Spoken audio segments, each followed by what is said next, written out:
Hey everybody, it's Curse, and today I wanted to blast you with a Volcanic Orb build guide. I didn't see this one coming either. When I finished up my Static Orb build guide, I wanted to get away from some of the meta skills like Static Orb, Frost Claw, Spark Charges, and just try something a little different. I knew I wanted to integrate Meteor, and I was really hoping to try out Harbinger of Stars belt and some sort of Meteor spam. In the process of testing things out, somebody on stream said, hey, why don't you try Volcanic Orb? It's really good. The explosive ground damage scales with the skill nodes that say more multipliers for the core. I thought it was going to be a bait, but I was in the mood of trying things out. So I said, all right, sure, let's give it a shot. An hour or two later, with just a few minor adjustments to our gear, we end up fighting Amulet and taking him down in just about a minute. The DPS on Volcanic Orb is actually very impressive. The playstyle is quite clunky though, and I'll talk about that in a bit more detail in my video. But overall, the survivability is acceptable, the damage is solid, and Volcanic Orb is actually viable. The best part about this build is when it comes to Sorc, this is probably as low risk for a nerf in the next patch as you can possibly hope to get. I suspect Static Orb, Spark Charges, Frost Claw are going to get hit by the nerf bat next patch, but Volcanic Orb, I highly doubt it. If anything, the skill tree is very outdated and it needs a refresh, so who knows, maybe it gets a buff. So when it comes to keeping builds in your back pocket, or just trying something fresh in this current patch where Lost Knowledge synergizes quite well with Volcanic Orb, this build is just right. So I hope you enjoyed this build guide. Irashaimase!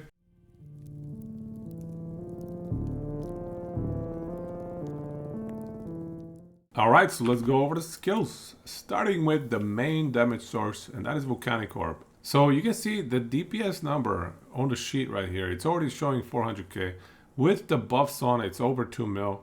And I think you could probably even get it way higher than that as well. And all of that damage comes from explosive ground. We end up specializing in these explosive grounds as much as possible. And against enemies that are very large in size, like Amulet, he ends up getting hit by pretty much all of the explosive grounds that we generate with a single Volcanic Orb cast. And so that's how we can burst large single targets like that. And in order to get the most out of our explosive grounds, we increase the frequency with 2 points in that node right here. And then we trade off shrapnel frequency for orb damage. And now notice how it says Volcanic Orb's core deals more damage. Anything that says the orb's core deals more damage also applies to the explosive grounds. For just 2 points, we get 50% more damage, and we lose shrapnel frequency, which we don't care about at all. Another 2.25 multiplier with this node. This just reduces our cooldown down to a respectable 0.5 seconds. This node is another 1.5 multiplier at the cost of removing shrapnel, which again, we don't care about. We are doing a crit build and not a bleed or a ignite or anything like that. So hit damage for the core, 35% is a 1.35x for our explosive ground. Another double damage multiplier right here. And then we have Orb of Speed here. This node is interesting because it reduces the duration of Volcanic Orb quite a bit, but it does increase the damage by 25% as well as the frequency by 20%. So overall, I'm not sure that it's super worth it, but when you combine it with Control or Eruption as well, which also has a 2-second duration, so the two of them kind of synergize well, it improves your mana efficiency quite a bit and further increases the explosive ground frequency by 20%. So you only pay for the downside of one of these nodes essentially, because they both say duration is 2. And then at the end we have a bunch of mana efficiency nodes as well as a speed reduction node. Now, if you don't happen to have 26 points, that's not the end of the world. I would probably take away Volcanic Tether. I would take away one from here, and maybe even one out of Lava Flow, just to be able to have probably around 22 points is very reasonable if you're running a unstable core plus an Omnis like I am. And if you happen to have exactly 20 points, you just have to drop damage elsewhere. Maybe Molten Core, maybe even increase the mana cost even further. So that's the Volcanic Orb setup. Then we get into Meteor. And Meteor's setup is kind of interesting. We're not looking to deal damage with Meteor. You can see the damage per second that is listed there is 100k. And then when you take into account that it costs 213 mana, that is an atrocious damage per second per mana investment. But that's fine because we're not using it for that purpose. We're actually using it as a mana battery as well as a DPS boost thanks to Craterborn. And then by buffing up the mana cost of the skill as much as possible with Celestial Celerity, as well as Twin Meteors and Infernal Column, that's how you get 213 mana cost. And then we make sure to only cast it after Mana Tunnel from Teleport. So we get our 213 mana cost back exactly the same. But on top of that, we get another 48%, as well as another 20% from Archmage. So we end up recovering 68% of Meteor's mana cost. So it's a net gain of 145 mana. So every Meteor pays for 2 of my Volcanic Orbs. And then when you take into account mana regen as well, the mana management situation is totally just fine. You saw I killed Aberoth with about 500 mana left, so having 1500 mana pool is quite sufficient. Then we get into Teleport. I already mentioned we need Mana Tunnel. Of course we go for max CDR and Rock Phase, more CDR, more duration for the stun immunity, and a little bit of extra armor from Crystalline Passage. Flame Ward is a must-have as well. We run 250% fire damage increase and then another 10 flat fire. But overall this is a pretty simple setup.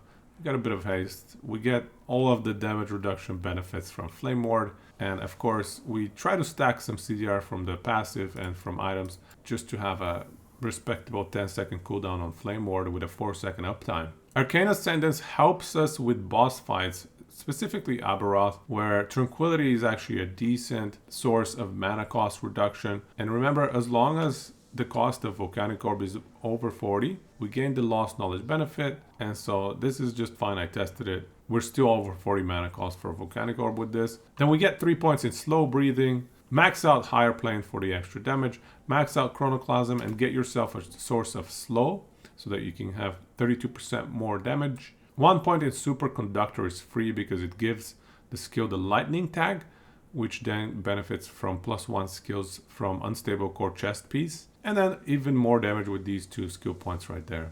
So that's the skill setup that I'm running. And I'll show you how I get there with the itemization. I don't think any of these items is particularly core. A lot of them are semi-core, like Wrongwarp just gives you too much to ignore. So I would strongly recommend it. Same with Unstable Core. It doesn't really fit necessarily the build because we don't really need to mana stack as much as we needed to mana stack for like Static Orb or even for Glacier. But Unstable Core is just such a good item overall. So if you happen to have one lying around, you'll notice if you watched my previous build guide with the Static Orb Frozen Claw, Spark Charges, all of these items are the same except for the Amulet, the Relic, and that's it. Everything else is the same. So I'll just quickly go through the items. If you want to see more details to why each one of these is so good, for example, Wrongwarp, I went in great detail as to why this item is OP in my Static Orb build guide. But yeah, basically get yourself a Wrongwarp, get yourself tier 7 crit multi in it.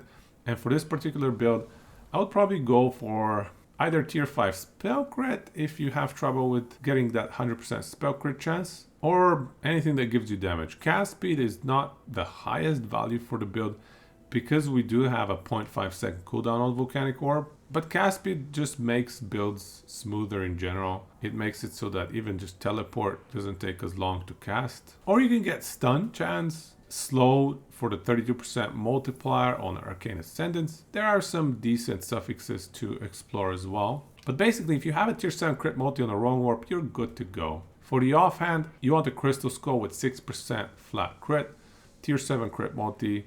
Tier 5, it can be either mana or cast speed, or fire damage, or spell damage, with some defensive suffixes. For the chest piece, Unstable Core is just incredible. It's also a great flex item that you can use in so many different Sorc builds this patch. I definitely recommend getting yourself a tier 7 flat mana, and preferably a tier 5 int as well, Unstable Core. I also run double Phantom Grip. My preference is to have a tier 7 int with a tier 5 strength, and some defensive suffix resistance of some sort. The strength is for the percent armor, of course. We run Blood of the Exile with tier 7 MS. It synergizes extremely well with Wrongwarp. Tier 5 int helps for damage and for survivability. Thanks to the ward retention, I run a defensive armor belt. I like to get my bonus damage taken from critical strikes reduction in my belts. And then CDR is really good for the build. So if you can get that even in the Blood of the Exile, it's not a bad choice. You can see that I have lightning damage in my belt, but yeah, you certainly want fire damage, of course. A source of cleanse is super important, so make sure to have that sealed affix of cleanse all ailments on potion use. And then another great source of flat armor and bonuses from armor in terms of armor mitigation applying to dot as well are these eternal gauntlets. For prefixes, you don't actually need tier 7 mana in these, I don't think. It's not bad to have it, but if you happen to have something like tier 7 int or even tier 7 armor shred, those are not bad choices. Even tier 7 stun I would consider if it has all the right prefixes and all the right additional suffixes, but make sure to get tier 5 armor shred in the gloves. You won't have other options in the other item slots to get armor shred, so certainly I would heavily prioritize getting at least a tier 5 armor shred in the gloves. For the relic, I'm actually running an exalted mage relic. You can see it has flat mana, which is great. Flat mana is survivability for us thanks to lost knowledge, but it gives us even more survivability with 38% of mana spent gained as ward. That synergizes incredibly well with this build as well, thanks to the Meteor tech that we're running, which by the way, props to Frozen. He showed me that trick when we started this season as a party.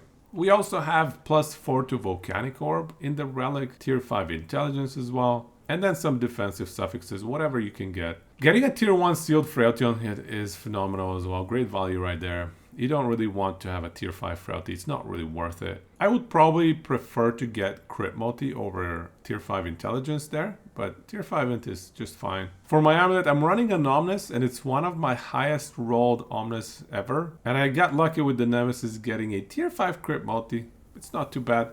Obviously, tier 7 crit multi would be even better if you happen to get lucky and get a 1 LP from the Nemesis or from the Shade himself. For the helmet, I do like Arcane Visage. It has CDR, which is great synergy for the build. Percent max mana is solid as well. You definitely want to be running at least 1000 mana, but preferably more closer to where I'm at with 1500, just because of the synergy with Lost Knowledge.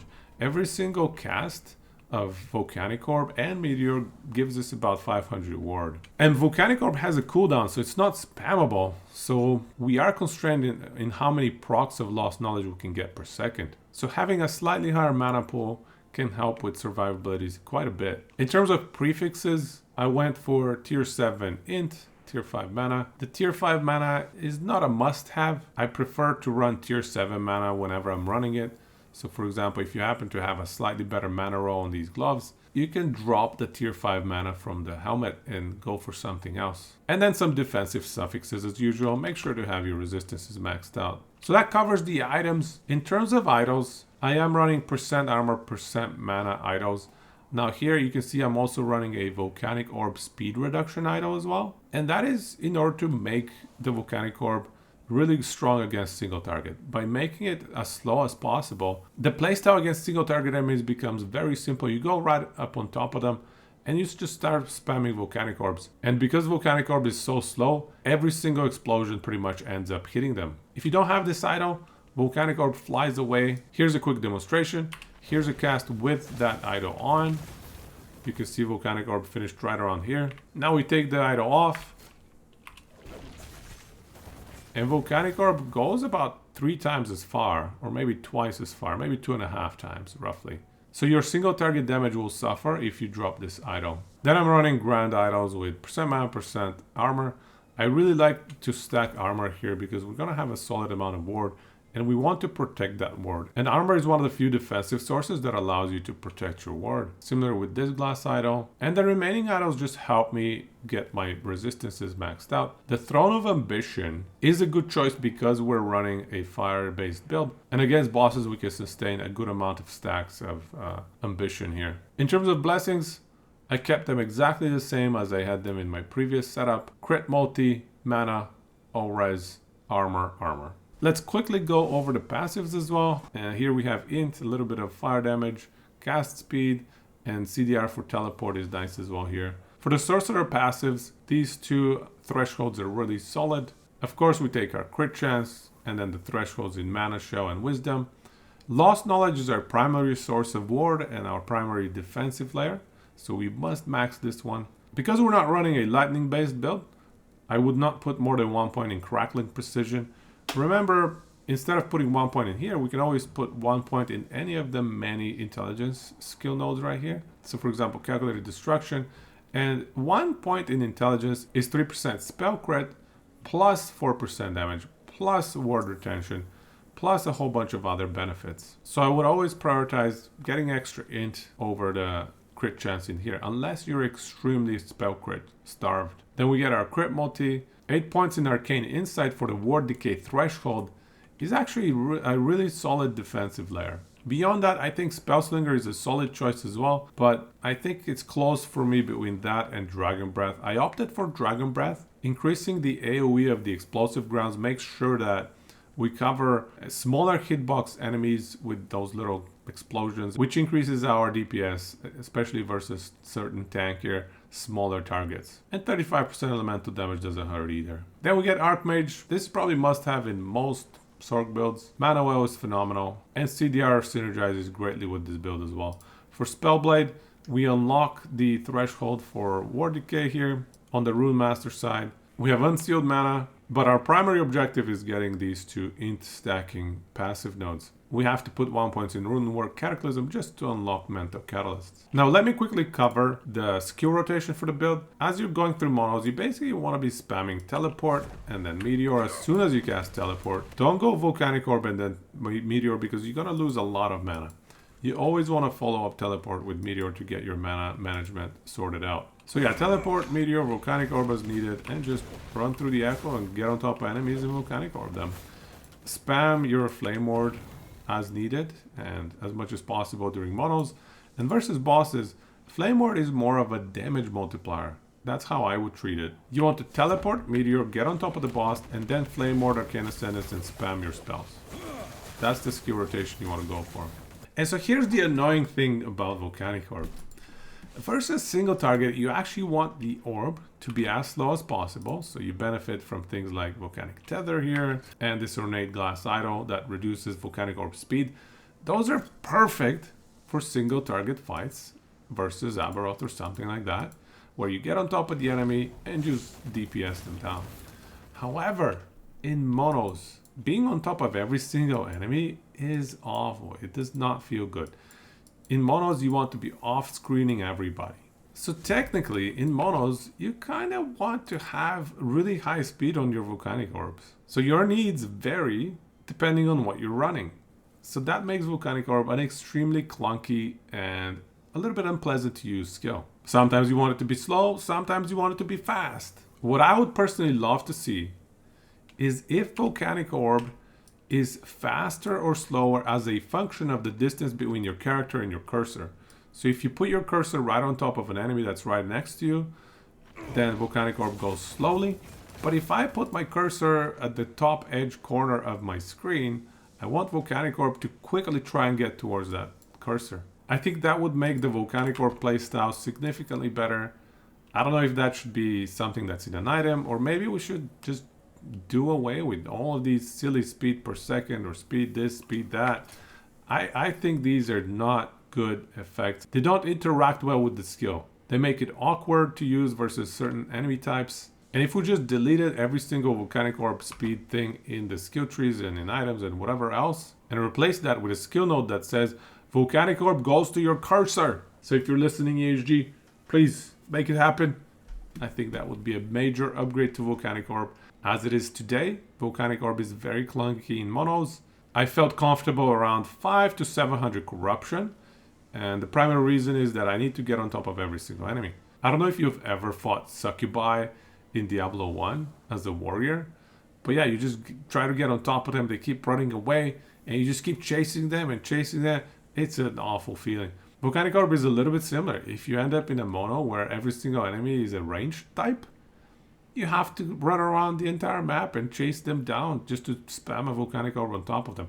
Or alternatively, you have to rearrange your idols or rearrange your skill tree investment. It's just super awkward. Let's not forget that it is somewhat based on the Frozen Orb skill from Diablo 2, which is 25 years old. I think Frozen Orb was cool and it made a lot of sense how it functioned at the time, given its strength level. But I think Volcanic Orb would be way cooler if it went to your cursor. Or maybe Eugene can come up with an even cooler way to make this skill feel smooth. But the good news is the skill has a lot of damage, which means it has a lot of potential. Alright, and let's wrap things up with Corruption 704 clear examples of how this build works, or at least how I was running it at that level. I'm going to go ahead and say that Corruption 700 might be a little bit on the high end of where I would recommend it. I think it certainly can do 500, so it's somewhere around Corruption 5 to 700. You may be able to push it up even higher if you build up even more defenses. But the main issue with the build is that the way I've set it up right now, I need to be right on top of enemies in order to be doing damage to them. So it's essentially a melee build. Whenever you have to be in melee range in order to dish out your DPS, you are worse off than if you could wipe everybody from 2 screens away. But the build is still pretty fun. The damage capabilities were a pleasant surprise for me. Overall, I just really enjoyed trying out something that was off meta. So I hope you have an opportunity to try it out as well, because any build that can kill Aberoth in under a minute and can comfortably farm 500 to 1000 corruption is certainly a legit build in my book. So in terms of what's next, I'm gonna be leveling a Spellblade. I have a few different build ideas that I want to test out, and I haven't played Spellblade in so long. I'm kind of excited for it. Should be fun. So if you want to check out my progress, come by on Twitch. It will take me a while to get the character leveled up, to get the right items, and to test out the various builds that I want to try. So we'll see what we land on in the end. And as always, if you've made it this far, I appreciate your support. Thank you so much. Hope you enjoyed the video. And I'll see you in the next one. Take it easy, and gochiso sama deshita.